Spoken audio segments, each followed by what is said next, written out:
हरित क्रांतीचे प्रणेते माजी मुख्यमंत्री वसंतराव नाईक यांच्या जयंतीनिमित्त सिडको या ठिकाणी राष्ट्रीय बंजारा सेना यांच्या वतीने अभिवादन कार्यक्रम आयोजित करण्यात आला। या कार्यक्रमाअंतर्गत रक्तदान शिबिर देखील घेण्यात आले।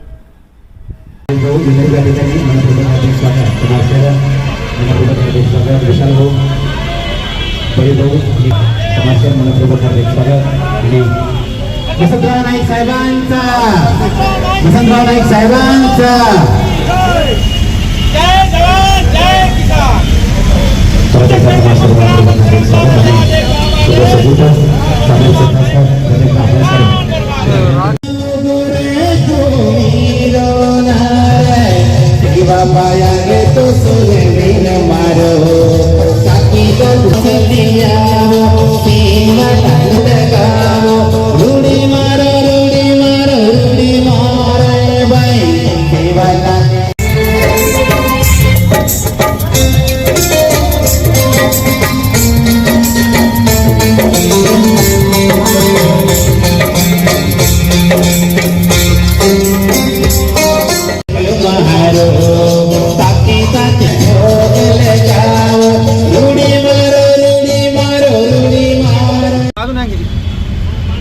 महामानव वसंतराव नाईक साहेबांना अभिवादन करतो। आज राज्याचे माजी मुख्यमंत्री हरित क्रांतीचे प्रणेते वसंतराव नाईक साहेबांचा 113वी जयंती आपण साजरा करत आहोत। आज खरं म्हटलं तर आमच्या बंजारा समाजामध्ये ते पहिले मुख्यमंत्री आणि आम्ही तर शेवट म्हणतो ज्यांनी हरित क्रांती घडवली। वसंतराव नाईक साहेबांचं खरं जर म्हटलं ते ग्रामीण भागातून त्यांचा जन्म झालेला होता आणि ग्रामीण भागातून आल्यानंतर ते स्वतः ॲडव्होकेट झाले। नंतर त्यांनी राजकारणामध्ये आले। राजकारण आल्यानंतर त्यांचं काम पाहून समाजामध्ये त्यांचा काम महाराष्ट्रामध्ये त्यांचं काम चांगलं काम करत असल्यामुळे त्यांना मुख्यमंत्रीपद मिळालं। 11.5 वर्ष मुख्यमंत्री म्हणून महानायक वसंतराव नाईक साहेब राहिले। त्याच्यामध्ये हरित क्रांती घडवली। आपल्याला माहिती आहे नाईक साहेबांनी पुणे येथे शनिवार बराड्यासमोर त्यांनी एक हरित क्रांती घडवली होती। त्यावेळेस नाईक साहेबांनी सांगितलं होतं 72चा दुष्काळ होता। त्या दुष्काळामध्ये सर्व लोक अन्नदानापासून पुन्हा अन्नधान्य मिळत नव्हता, उपाशी राहायचे। त्यावेळेस मुख्यमंत्री वसंतराव नाईक साहेब असताना त्यावेळेस त्यांनी सांगितलं होतं महाराष्ट्राला 2 वर्षात अन्नधान्यापासून स्वयंपूर्ण नाही केलं तर मी ह्या ठिकाणी फाशी घेईन, हा शब्द नाईक साहेबांनी सांगितलेले आहे। आणि तेव्हापासून नाईक साहेबांनी ती हरित क्रांती घडवलेली आहे। आपण आज बघतो आजकालचे मंत्री लोक, मुख्यमंत्री लोक गोरगरिबाला भेटत सुद्धा नाही।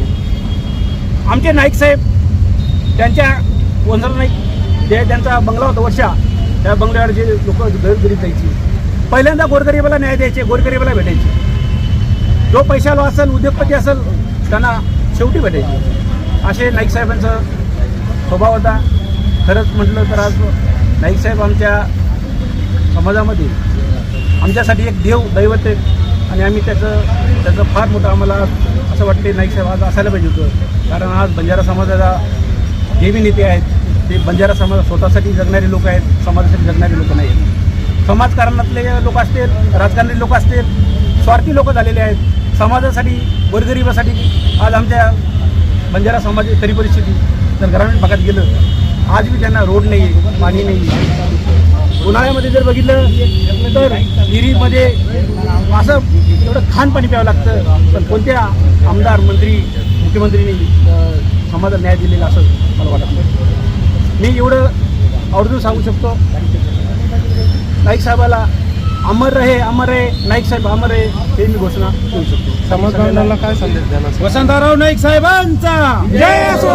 वसंतराव नाईक साहेबांचा जय असो। जय जय जय जय जय सेवालाल, जय सेवालाल। सगळ्यांना महाराष्ट्राच्या लोकांना, देशाच्या लोकांना नाईक साहेब जयंतीच्या शुभेच्छा देतो। जय सेवालाल। संबंध मागासवर्गीय आणि एकटे बंजारा समाजाचे नेते नसून ओपन, ओबीसी, सर्वांचे एसटी, सर्व मागासवर्गीयचे हरित क्रांतीचे नेते म्हणून ज्यांना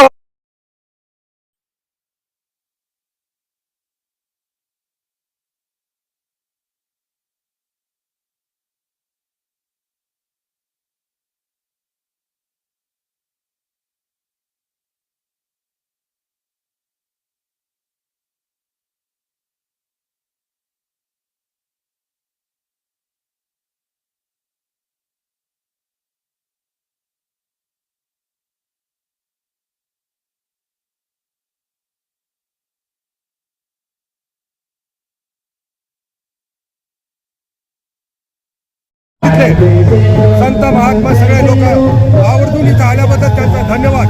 विशेष म्हणजे 1972ला जेव्हा महाराष्ट्राचा दुष्काळ पडलं होतं तेव्हा माननीय श्री लालबहादूर शास्त्री पंतप्रधान असताना त्यांना संकट पडलं की वसंतरावजी आता शेतकऱ्याला अन्नधान्य नाही, शत्रूवर जर मात करायची तर कसं काय करायचे, आपले कसं लढाई कसं करणार, खायला अन्न नाही.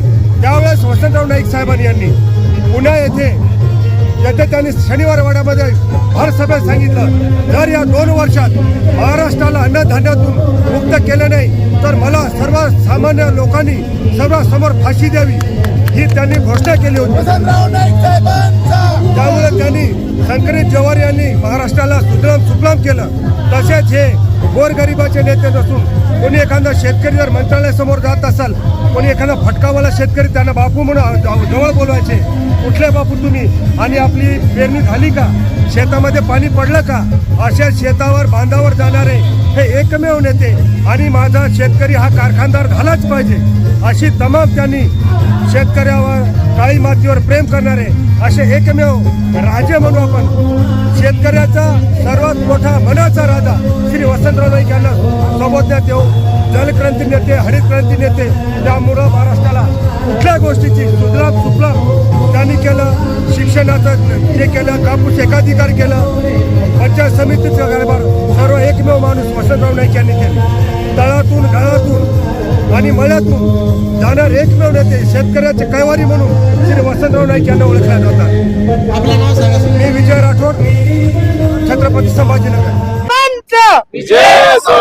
वसंतराव नाईक साहेबांचं, सेवालाल महाराज की हरित क्रांतीचे नेते, जल प्रकरण संधारांचे शिल्पकार, महाराष्ट्र 11 वर्ष सलग महाराष्ट्र मुख्यमंत्री पद गाजवणाऱ्या वसंतराव नाईक साहेबांचा, वसंतराव नाईक साहेबांचा, वसंतराव नाईक साहेबांचा.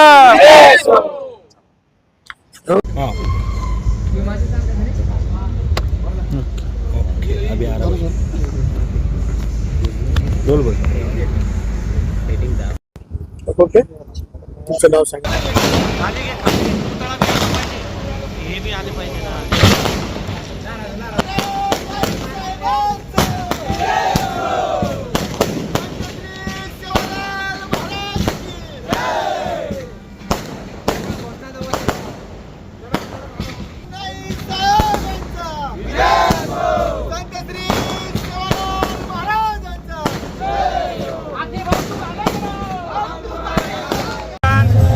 जय सेवालाल, जय वसंतराव नाईक. सर्वप्रथम सत्तेत आणि महाराष्ट्र न्यूजचे मी आभार मानतो. कुछ कर दी कुछ करामत करम का फल, याद है तो आबाद है, और वसंतराव नाईक को बोल गए सब किसान बर्बाद है. वसंतराव नाईकांनी 11 वर्ष 11 महिने 3 दिवस मुख्यमंत्री राहणार एकच माणूस वसंतराव नाईक. वसंतराव नाईकांना सर्व समाजाला, घटक लोकांना एकत्र करून काम केले, असा मुख्यमंत्री मिळणार नाही. पण मी माझ्या बंजारा समाजाला एक सांगू इच्छितो, वसंतराव नाईकांना बापू, पत्रकार बापू आणि न्यूजवाले चॅनलवाले, वसंतराव नाईकांना 450 आश्रमशाळा दिले, पण त्या आश्रमशाळामध्ये दर्जेदार शिक्षण झालं नाही. आज जेवढे आश्रमशाळावाले, हे स्कूलवाले, या लोकांनी जर गरिबाकडे लक्ष दिलं, आश्रमशाळा म्हणजे का, गोरगरिबासाठी, दीनदुबळ्यासाठी, ग्रामीण भागासाठी, पण या लोकांचं लक्ष वंचित झालेलं आहे. शिक्षण में आहे आणि जहर पीने वाला खुद मरता है और शराब पीने वाला परिवार को लेकर मरता है. जय भीम, जय सेवालाल, जय संविधान, जय वसंतराव नाईक.